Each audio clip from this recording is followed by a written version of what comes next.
말씀 야고보서 2장 26절 말씀입니다. 야고보서 2장 26절 한 절입니다.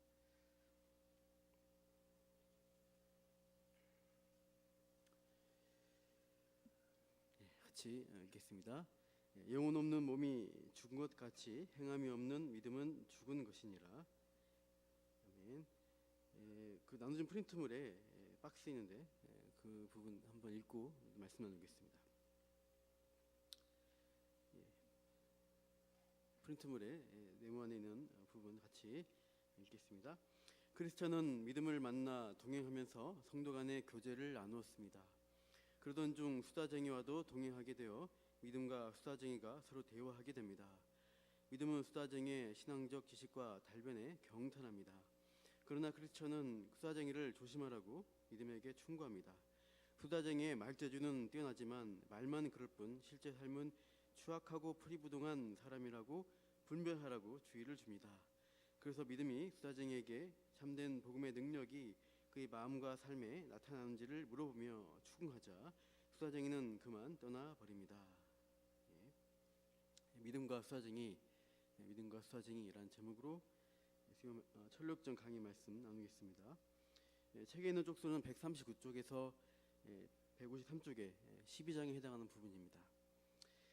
이 주인공은 수다쟁이라는 인물입니다. 영어로 저 프린트를 적어놨지만 토커티브라고 있습니다. 토커티브 하니까 제가 생각이 나는데 제가 학생 때 영어를 가르치는 선생님이 계셨어요. 이 단어를 가르칠 때 기억하기 쉬우라고 계속 토커티브 이렇게 하시는 거예요. 수다스럽게 발음하시면서 이게 수다스럽다는 뜻이다. 그러니까 촐랑대는 것 같고 촉새 같은 발음이고 막 그래요. 토커티브 하는 게 말 많고 수다스럽다는 뜻이라고 잘 배웠던 기억이 납니다. 이 토커티브 수다쟁이가 오늘 철록정에 나오는데 이제 크리스천과 믿음이 동행하고 있는 중에 이제 수다쟁이가 끼어들게 됩니다. 참된 믿음과 크리스천의 길을 가는 데 있어서 이 수다쟁이가 한때 길을 같이 할 수 있다. 그것은 그런 수다쟁이 같은 유형의 사람들이 이 교회 공동체 안에 있을 수 있다는 것을 의미하고 있죠. 교회 역사 가운데 항상 그러했고요. 존 버전 시대 그 17세기 영국 교회 가운데도 그런 사람들이 있었던 것이죠. 지금 교회 가운데서도 여전히 수다쟁이의 유형들이 있다고 할 수 있습니다. 말만 많고 실제로 자기가 해야 할 일은 안 하는 사람들 우리가 만나면 어떻습니까? 계속 그런 사람 만나고 있으면 피곤합니다. 자기 말만 계속하고 결국은 자기 자랑을 늘어놓게 되고 계속 들어주고 있다 보면 피곤해지는 것이죠. 철록정에서 소개해주는 수다쟁이가 어떤 사람이고 또 그 정체가 무엇인지 어떻게 대처해야 되는지 오늘 말씀을 통해 나누려고 합니다. 이 수다쟁이라는 말 하면 말 자체가 좀 부정적인 의미를 좀 내포하고 있죠. 그런데 요즘 방송이나 TV 프로그램 보게 되면은 꼭 그런 것 같지는 않습니다. 그러니까 요즘 토크쇼, 리얼리티 쇼 만나서 하는 그런 것들을 많이 합니다. 1박 2일이나 또 심지어 유튜브, 아프리카 TV에서 1인 방송하는 시스템이 많아요. 그래서 크리에이터라는 직업도 있다고 하면서 그러니까 시청자들의 관심을 끌기 위해서 수다스럽게 말도 하고 이제 재미있는 흥미로운 상황들을 연출하는 그런 사람들이 어떤 방송을 주도하고 있어요. 말 잘하는 사람이 그런 분들이 나와줘야 또 재미가 있고 시청률이 올라가게 됩니다. 그러니까 수다스러울지라도 말 잘하고 분위기를 잘 띄울 수 있는 사람이 잘못되었다거나 죄인이라고 말하는 것은 아닙니다. 교회 안에서도 말을 잘하고 대화와 나눔을 잘하는 사람은 이 나쁘다, 위험하다 하는 게 아니죠. 철록정에서 지적하려고 하는 이 수다쟁이는 그러니까 신앙적 대화를 나누는데 엉뚱하게 다른 세상적 주제를 끼워온다거나 예를 들면 구역 모임을 나누고 있는데 갑자기 재테크 얘기한다거나 갑자기 연예인 소식, 방탄소년단 어쨌다 이런 얘기를 하는 그런 사람을 말하는 게 아니에요. 철록정에 등장하는 이 수다쟁이는 아주 고상한 이야기하는 것을 좋아하는 사람입니다. 오히려 저속한 얘기를 싫어하죠. 이 믿음과 만나는 장면을 보면 알 수 있습니다. 그 앞에 글자가 있죠. 믿음이 이렇게 묻죠. 친구여, 천국으로 가는 길입니까? 이리로 오십시오. 함께 걸어가면서 유익한 이야기로 시간을 보냅시다. 이렇게 초청하니까 수다쟁이가 함께 유익한 이야기를 나눈다는 것은 제겐 퍽 반가운 일입니다. 솔직히 말해서 여행 도중에 무료함을 달래기 위해 무익한 잡담을 나누길 좋아하는 사람은 많아도 가치 있는 이야기로 시간을 보내려는 사람은 별로 없습니다. 이렇게 자기는 유익하고 좋은 이야기 하고 싶다 이렇게 하고 있죠. 그러니까 가치 있는 이야기, 특히 하나님에 관한 이야기하는 것이 아주 유쾌하고 기쁘다라고 표현합니다.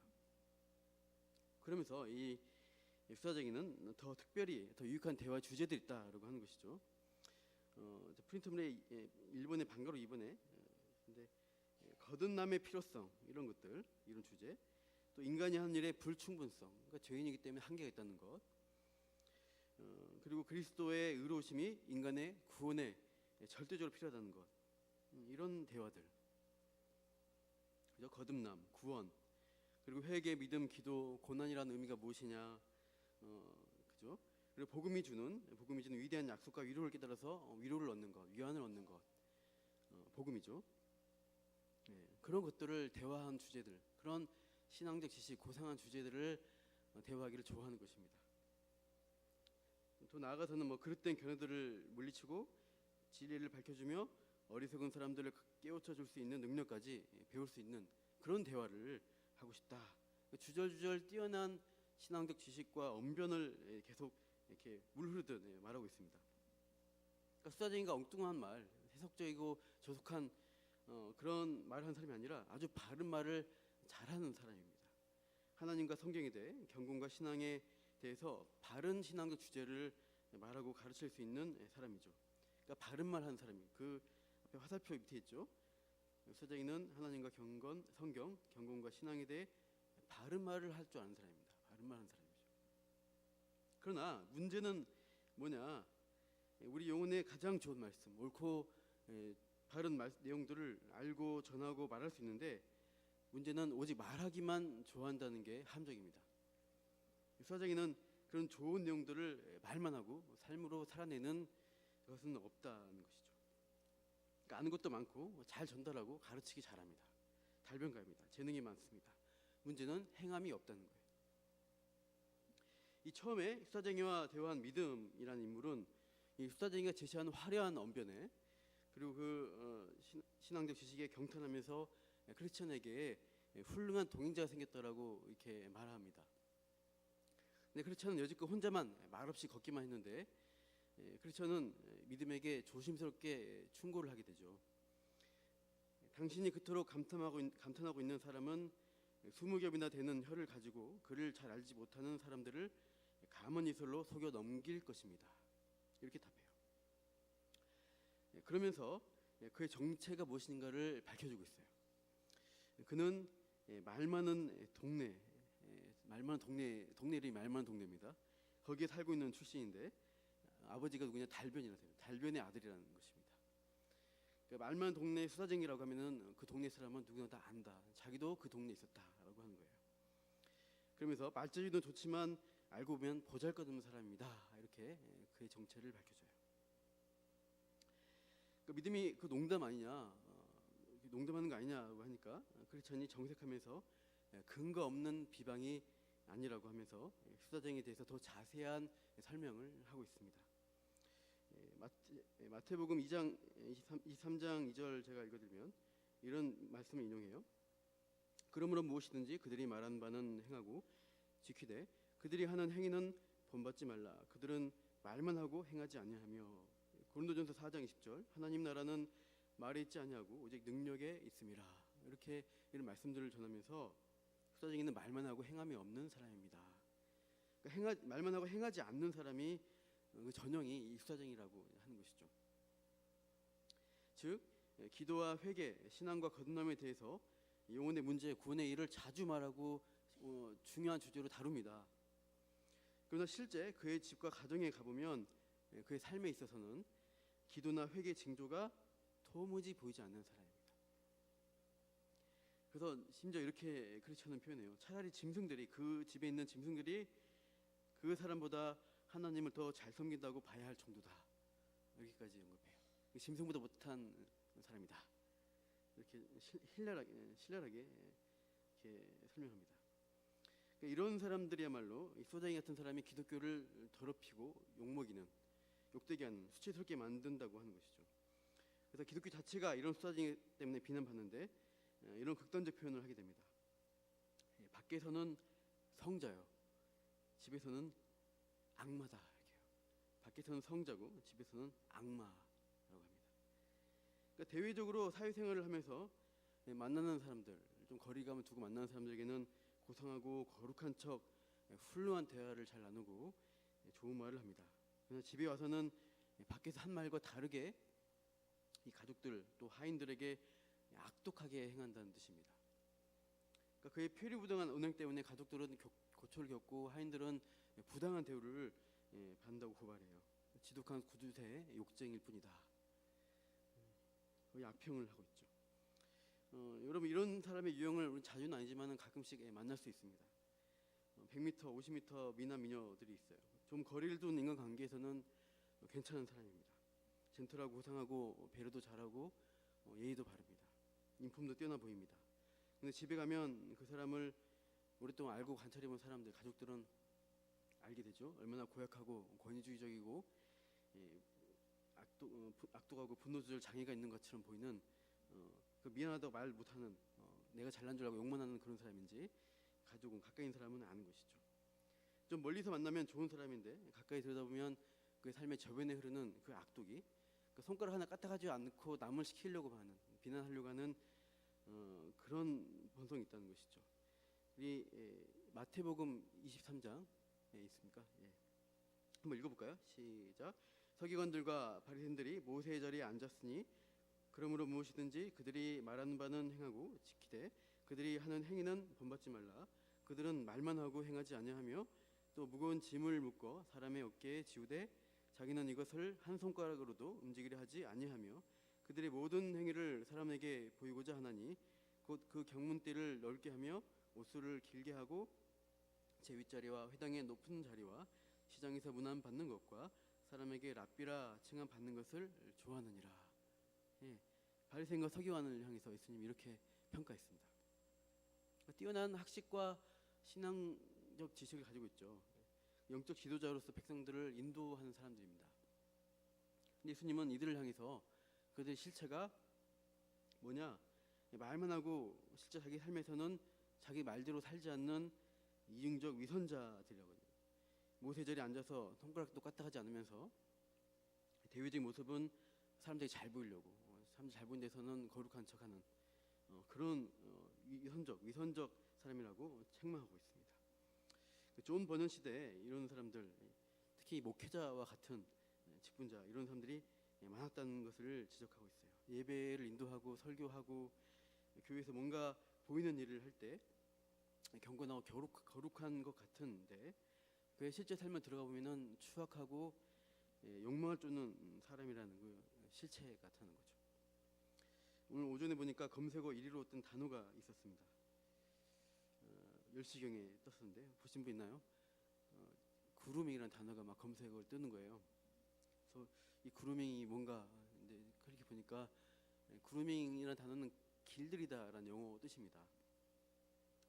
그래서 이 단어가 연관된 게 그루밍 성범죄라는 게 요즘 많이 한 단어로 쓰이는데요. 경제적, 심리적으로 취약한 사람들을 길을 들여서 오랜 시간 길을 들여서 저 마음이 연약한 사람에게 호의를 베풀어주고 호감을 줍니다. 그래서 깊은 신뢰관계를 쌓은 상태에서 그 사람에게 성폭력을 저지른 경우 그것을 그루밍 성범죄라고 합니다. 오늘 보니까 안타깝게도 인천에 있는 모 교회 청년부 목사가 10년 전부터 10대 여자 청소년에게 접근해서 호감을 주고 학교를 찾아가고 뭐 용돈도 주고 맛있는 거 사주고 그러면서 이제 나중에 사랑한다. 또 내가 장애가 있는데 너를 만나면 그게 해소가 되고 내가 좋아진다 하면서 그런 식으로 특별한 것처럼 그 사람을 그루밍 길들였죠. 그러다가 이제 20명 넘는 여성도들 다 성추행, 성범죄를 저지른 것입니다. 그게 지금 드러났고 이제 그거 보면서 그분이 이 강단에 서서 설교를 했을 것 같아요. 뭐 중고등부나 청년부 강단에 섰을 때 죄짓지 마라, 순결해야 된다 이런 설교를 했겠죠. 그러나 뒤로 숨어서는 그런 추악한 일을 벌였다는 것에서 참 씁쓸함을 느끼게 됐습니다. 근데 이런 일들이 지금 뭐 이번만 아니고 과거에 몇 달 전에도 그런 일이 계속 뉴스에 나오기 때문에 이제는 놀랍지도 않다는 게 더 놀라운 일입니다. 제가 놀라야 되는데 너무 자주 일어나니까 이제 또 그런구나 그렇게 그냥 되는 거예요. 수다쟁이와 같이 말만 이렇게 번지르르하게 하고 말씀대로 살려가지 않는 애쓰지 않는 신절한 이름을 가진 사람들로 말미암아서 그리스도 교회가 욕먹고 복음의 문이 닫히는 현상이 일어나고 있어요. 너무나 안타까운 일입니다. 이런 뉴스들을 접하면서 저 또한 그렇게 되지 않도록 조심하고 주의해야겠다 그런 생각하죠. 저에 대해서 방심하다가 괜찮겠지 이렇게 하다가 그냥 다윗처럼 넘어지는 것이죠. 인천의 그 교회에서 이 그루밍 성폭행 당한 자매들이 이제 나이가 드니까 20대 청년이 돼서 대학생 되면서 이제 상담 받으면서 이게 이제 밝혀지게 되고 오픈되어서 이제 그 목사님을 찾아간 거죠. 가서 당신의 죄를 인정하고 회개하라.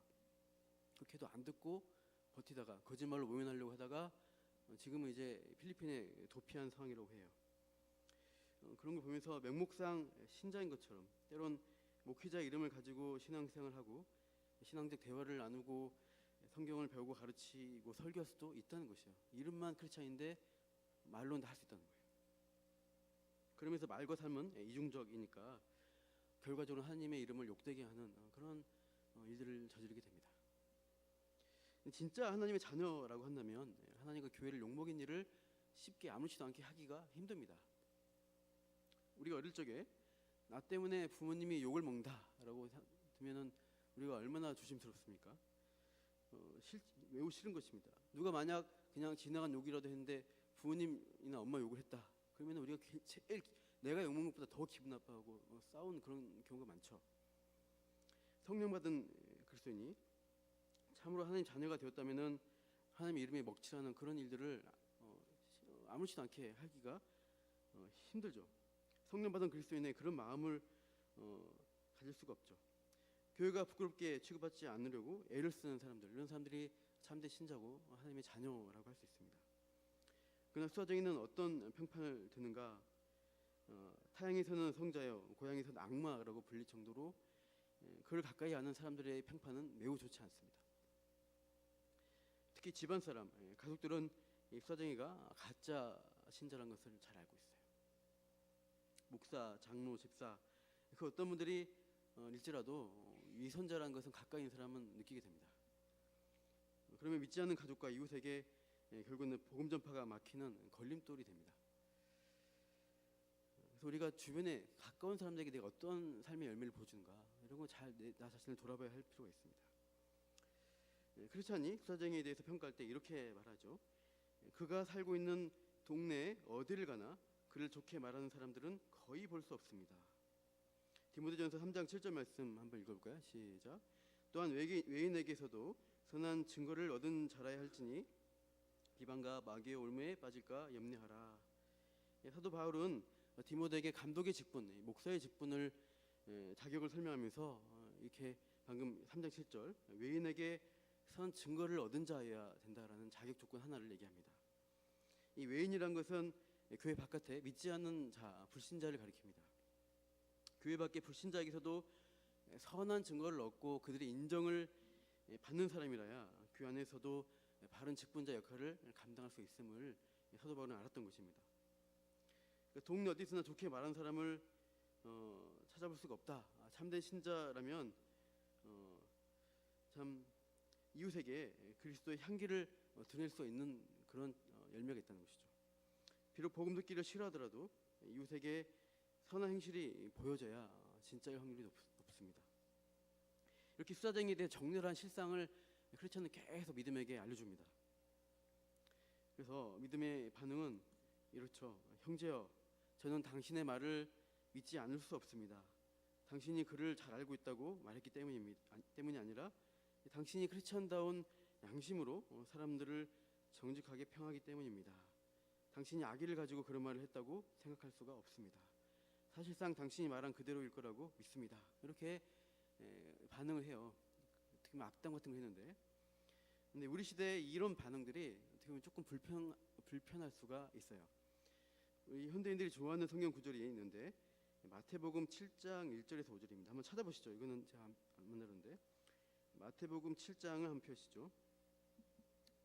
마태복음 7장 1절에서 5절 말씀인데요.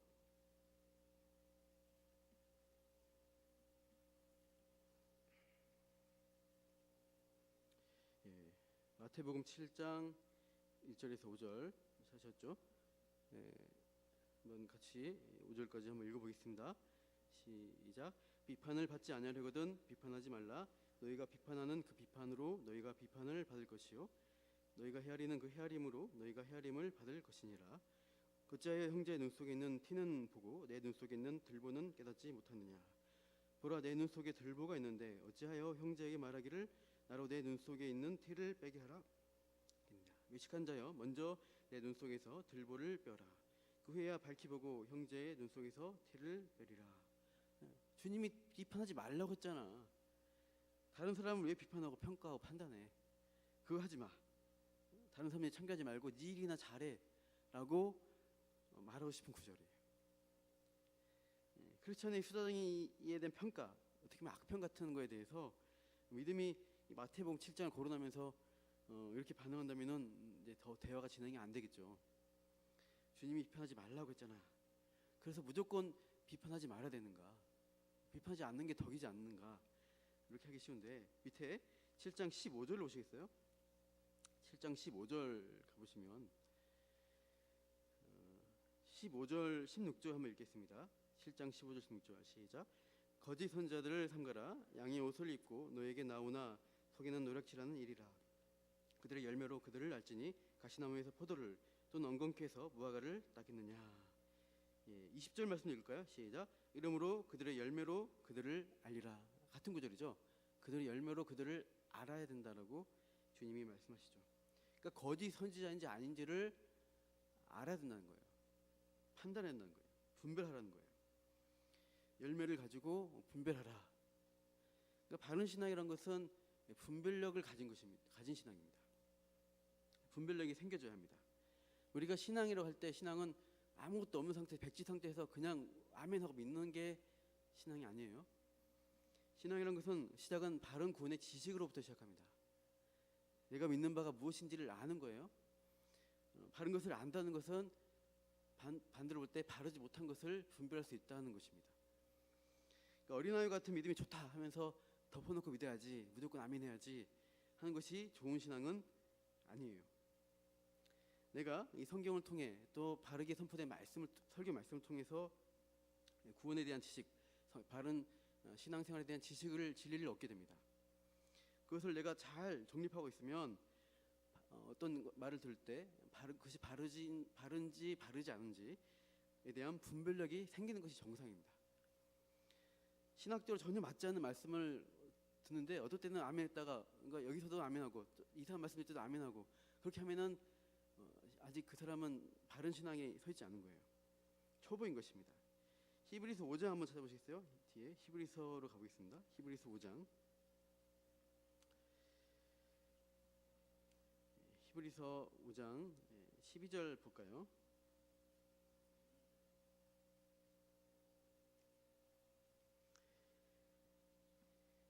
예, 12절부터 14절까지 한번 읽겠습니다.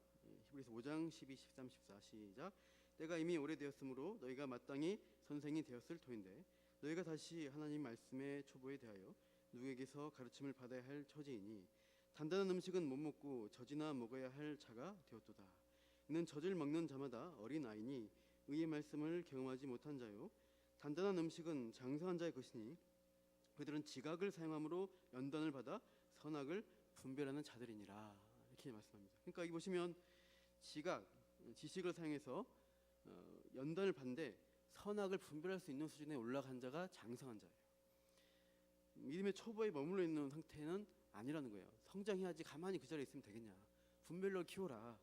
이렇게. 그래서 6장 1, 2절에 보면은 그래서 도의 초보의 상태가 아니라 이제 더 나아가는 신앙의 상태, 완전히 나아가는 상태에 가야 한다라고 말씀하고 있습니다. 그러니까 신앙이 성장할수록 분별력이 있다는 거예요. 에베소서 4장 13절 말씀 이렇게 되어 있습니다. 제가 읽겠습니다. 우리가 다 하나님의 아들을 믿는 것과 아는 일에 하나가 되어 온전한 사람을 이루어 그리스도의 장성한 분량이 충만한 데까지 이르니 14절 같이 읽으시죠. 이는 우리가 이제부터 어린아이가 되지 아니하여 사람의 속임수와 간사한 유혹에 빠져 온갖 교훈의 풍조에 밀려 요동하지 않게 하려 함이라. 예.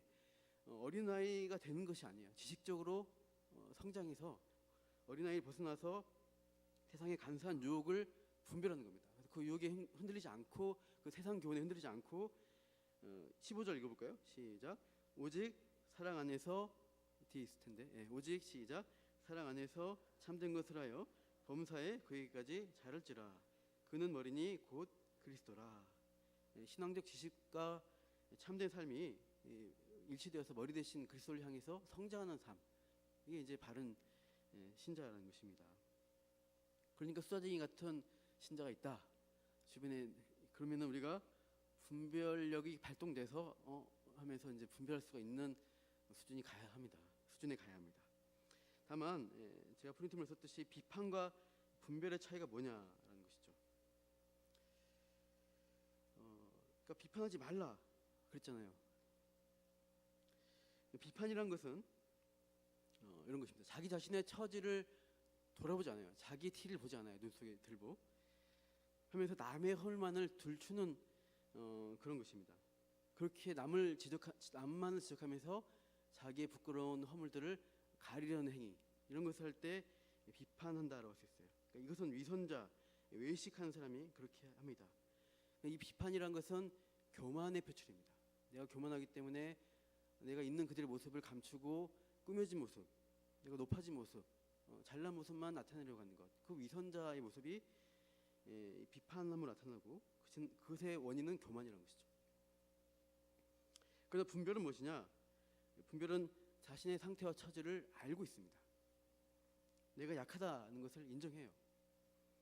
그래서 그렇게 나도 저렇게 될까봐, 저렇게 될까, 넘어질까 두려워하면서 그 죄를 멀리하고 경계하는 겸손한 태도로 그 대상을 판단하는 것, 분별하는 것을 가리킵니다.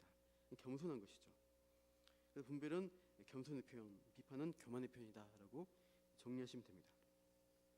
그러니까 겸손하게 우리가 어떤 일이 났을 때 누군가를 분별할 때 나도 기대지 않도록 주의하면서 내가 참 반면교사를 삼고 경계하는 것입니다. 이 크리스천의 이 조언으로 이 수사쟁이를 이제 분별하게 됐어요. 믿음이 분별하면서 크리스천에게 상담 요청을 하게 돼요. 이렇게 질문합니다. 어떻게 하면 저 사람을 떨쳐 버릴 수 있을까요? 저 사람을 떨쳐버리고 싶다. 옆에 붙어서 계속 말을 거니까 이 말은 우리가 볼 때 쉽지 않습니다. 죄책감을 불러일으키는 말일 수 있어요. 교회 안에 어떤 사람이 있는데 저 사람은 교회 안 오면 참 좋겠다, 이런 생각이 든 경우 있으세요? 내가 왜 저 사람에 대해서 이렇게 생각하지? 하면서 내가 뭔데 누구는 오라 말라, 내가 참 교만하구나, 그런 죄책감을 일으킵니다. 누군가를 교회에서, 신앙 공동체에서 떨쳐버리려 한다, 이것은 죄책감을 일으킵니다. 맞습니다. 그러나 이 근본적 의미를 이제 묻고 있는 건데, 참된 믿음과 거짓 믿음인 입사쟁이, 이 둘 사이에 마지막까지 동행은 불가능하다는 표현이에요. 끝까지 같이 갈 수가 없다. 동행이 안 된다는 거예요. 뒤에도 또 있습니다. 프린터물 뒤에 믿음의 사람에게는 결국 후사쟁이와의 동행이 불가능하다. 함께하는 게 일시적으로 되지만 결국엔 안 된다는 거예요. 크리스천의 대답이 명답입니다. 같이 읽겠습니다. 동그라미 2번의 답 시작. 하나님께서 그의 마음을 감동시켜 마음을 돌리게 하지 않는 한 그도 역시 당신과 동행하는데 진절머리를 낼 것입니다. 그도 당신에게 진절머리를 낼 거다. 결국 같이 갈 수 없는 길이다. 하나님이 이 근본적으로 이 수사쟁이의 마음을 하나님이 역사하셔서 돌이키지 않으면, 즉 신적 은혜를 부어주셔서 이 수사쟁이가 참 크리스찬으로 돌아서지 않으면 결국은 믿음과 동행하는 데 있어서 아직 거짓 신자인 수사쟁이는 같이 대화하는 것 싫어하게 될 거라는 거예요. 그러니까 교회 내에서 우리가 참 신앙에 대해서 나누고 그의 삶을 계속 나누고 기도하려고 하다 보면은 포장된 삶을 살아가는 위선자들, 거짓 신자들은 그 모임에 견디기 힘들어요. 계속 대화하다 보면은 자기가 막혀요. 힘들어요. 숨겨야 되기 때문에 참 힘듭니다. 그 삶을 아는 사람들에게는 있어서 자기가 포장된 얘기를 할 수가 없게 되잖아요. 그래서 믿음은 이 수사장에게 그런 근본적 질문들, 삶에 대한 질문들을 막 퍼붓게 돼요. 크리스천이 준 지혜죠. 그 질문을 해서 이 수사장이가 견디지 못하게 하는 거죠. 그래서 실제적 신앙에 대한 대화들을 하는데 이런 질문합니다. 하나님의 구원의 은혜가 사람의 마음속에 들어갔을 때 변화가 어떻게 나타납니까? 변화에 대한 질문을 이렇게 하게 돼요. 그래서 수사쟁이는 이 질문 좋은 질문이라 하면서 은혜 받으면 먼저는 첫째는 죄에 대한 반발의 소리가 크게 일어날 것입니다 하고 대화를 하는데 믿음이 딱 다음 말 이을 때 끊어버리면서 하나님의 은혜가 영혼으로 하여금 죄를 혐오하게 한다는 표현이 정확하지 않겠냐, 적절하지 않겠냐라고 해요. 그러니까 죄에 반발하는 소리가 난다는 것과 죄를 혐오한 생각이라는 것에 무슨 차이가 있냐 이렇게 이제 반문을 했죠. 이 수장인가? 믿음은 그 둘 사이가 큰 차이가 있다. 그러니까 죄에 대한 반발하는 소리가 있다는 것과 죄를 혐오하는 생각과 마음이 있다는 것은 큰 차이가 있다는 것이죠. 그러니까 포장해서 죄를 비난하는 소리를 마음껏 낼 수 있고 강단에서 할 수도 있고 뭐 대화하면서 할 수 있어요. 실제로 죄를 미워하고 혐오하는 것은 다르다는 겁니다. 말로만 할 수 있고 진짜 죄를 대하는 태도는 그 삶에서 정말 진실한 신앙으로 나타나는지를 봐야 한다는 것이죠. 죄에 대한 실제적 태도가 무엇이냐 이렇게 캐묻게 되고요. 두 번째 은혜 받은 자의 어떤 변화가 무엇이냐 복음의 풍성한 지식으로 나타난다라고 수사쟁이가 말하는데 이 믿음은 그 지식과 함께 순종이 따라가야 한다라고 말합니다. 그러니까 믿음만이 아니라 순종이 따라가야 참 믿음이라고 말하는 것이죠. 오늘 본문 읽어보시죠. 시작. 영혼 없는 몸이 죽은 것 같이 행함이 없는 믿음은 죽은 것이니라. 행함이 따르지 않는 믿음이란 것은 말로만 하는 믿음이란 것이죠. 그런 것은 사실상 진짜 믿음이 아니다라고 야고보 사도는 말합니다. 그러니까 믿는다고 하면서 머리로만 동의하고 지적 동의 인정해 그렇게만 하는 것은 참된 믿음이라고 그것만으로 증명되지 않습니다. 믿음이란 것은요 근본적으로는 관계에 있습니다. 관계, 인격적 관계를 맺는 상태로 가는 게 믿음입니다. 하나님을 신뢰하고 그분께 내 인생을 온전히 내어 맡길 수 있는 태도로 나타나게 돼요. 그래서 제가 썼는데 그 3번에 교회 안에서 참된 신앙에 대한 이 대화를 그 질문이 그죠? 참된 복음의 능력이 그의 마음, 그의 가정, 그의 대화 속에 명백히 있느냐 이런 질문들을 하는 거죠. 이것을 살피고 도전하고 격려하는 것이 우리의 구역 모임에서 나눌 대화의 주제가 되어야 됩니다. 그러니까 그죠? 그 고백에 실제로 부합하는 삶, 또 그러니까 이 답을 읽겠습니다. 그리스도에 대한 신앙을 체험적으로 고백하는 것, 체험이 있어요. 신앙에 대한 체험, 관계가 있단 말입니다. 체험적으로 고백하는 것과 또 그런 고백에 실제로 부합하는 삶을 영위하는 것, 살아내는 것, 그것이 참 신앙에 대한 대화가 되지 않겠냐. 그런 바른 믿음과 신앙의 지식과 삶이 따르는 바른 고백을, 바른 신앙 체험적 고백과 삶을 영위하는 것을 너가 하고 있느냐라고 계속 후다쟁이에게 질문하니까 후다쟁이가 어떻게 해요? 도망가 버립니다. 당신 그런 식으로 나를 모함하고 하는데 난 당신 동행할 수 없어 이러고 떠나버립니다.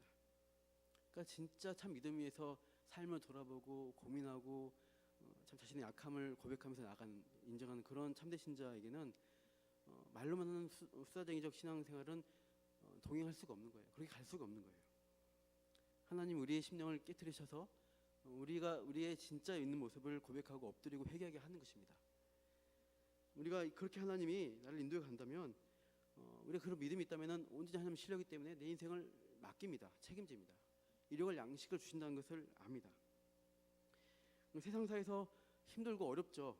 내가 또 손해볼 일이 생기죠.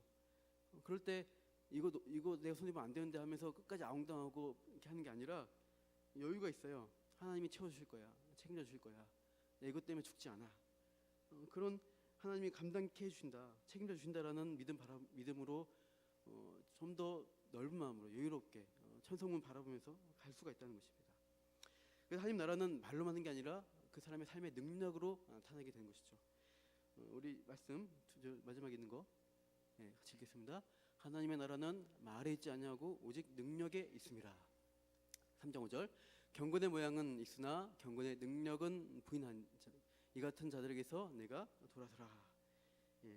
말이 아니라 능력으로, 경건의 능력으로 우리 삶에서 나타나는 것. 이것은 사람들을 힘으로 굴림하는 것이 아니라 내가 오히려 낮아지고 깨어지고 겸손해지고 사람들을 세워주고 사랑하고, 참으로 나 약하지만 내 약함 가운데 하나님이 강하게 역사하신다는 것을 믿고 열매를 나타내는 그런 삶이 참된 신자의 삶이고 경건의 능력이 있는 자들입니다. 우리가 오늘 수다쟁이와 같은 말로만 하는 신앙생활이 아니라 내 삶에서 어떻게 할 것인가 고민하시면서 우리가 참 예수님이 가신 그 십자가의 길 참 우리가 이어가며 열매를 나타내는 저와 여러분 되시기를 축원합니다.